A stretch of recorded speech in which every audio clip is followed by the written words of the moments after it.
Good evening and welcome to Pakistan Today News from our New York studio. I'm Chris Taylor. We begin in Islamabad, where Interior Minister and Pakistan Cricket Board Chairman Mohsin Naqvi has briefed Prime Minister Shehbaz Sharif on the escalating dispute surrounding the upcoming T20 World Cup. According to a statement from the Prime Minister's office, the discussion focused on recent developments after the International Cricket Council replaced Bangladesh with Scotland in the tournament. That decision followed Bangladesh's refusal to play matches in India, citing security concerns, a move that has now raised questions over Pakistan's own participation. Officials say both the PCB and the federal government have agreed that a final decision will be taken by Friday or next Monday, with all options remaining open as talks with international stakeholders continue.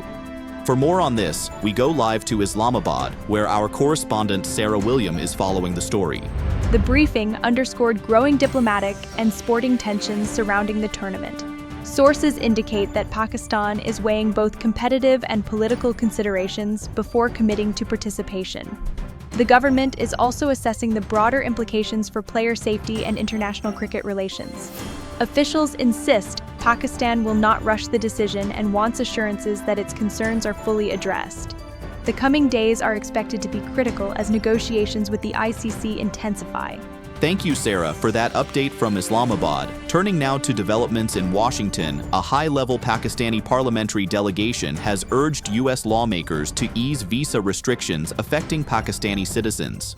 The delegation, led by Senators Salim Manviwala and Rana Mahmoodul Hassan, met members of the U.S. Congress to push for Pakistan's removal from a list of 75 countries facing stringent visa measures. Lawmakers highlighted Pakistan's role in regional security and economic cooperation, while also calling for stronger parliament-to-parliament engagement. The visit resulted in support for forming a bipartisan Pakistan caucus in Congress, with delegates expressing confidence that visa-related hurdles could soon be resolved. In South Asia, a court in Bangladesh has delivered a landmark verdict, sentencing the country's former police chief and 2 senior officers to death in absentia for crimes against humanity. The convictions are linked to the violent crackdown on protests in Dhaka during 2024. The ruling comes just weeks ahead of national elections scheduled for February 12th and is being seen as a significant step toward accountability. 5 other former police officials received lengthy prison sentences, while earlier decisions in the same case also handed a death sentence to ousted Prime Minister Sheikh Hasina, who remains in hiding. Back to Islamabad, where Pakistan and Myanmar have agreed to revitalize bilateral relations following talks between their foreign ministers.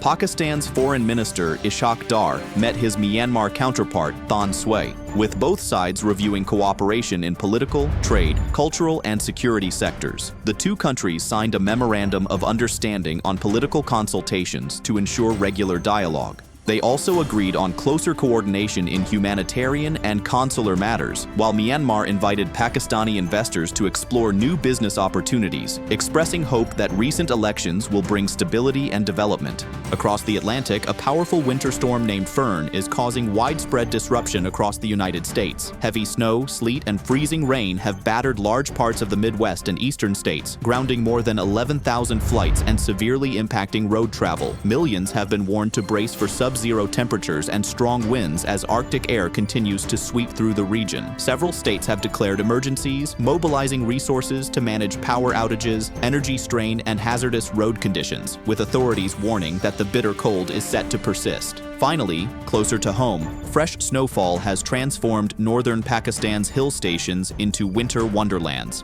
Areas including Murree, Swat, Kagan, Naran, and the Guliyat have drawn large crowds of tourists, many sharing scenic views on social media. Authorities have partially reopened Murree's entry points after heavy snowfall blocked access, while clearance teams work around the clock to keep roads open. However, challenges remain, with parts of the Guliyat still facing power outages, blocked routes, and disrupted communications amid the ongoing cold spell. That's all for now. You're watching Pakistan Today News. I'm Chris Taylor.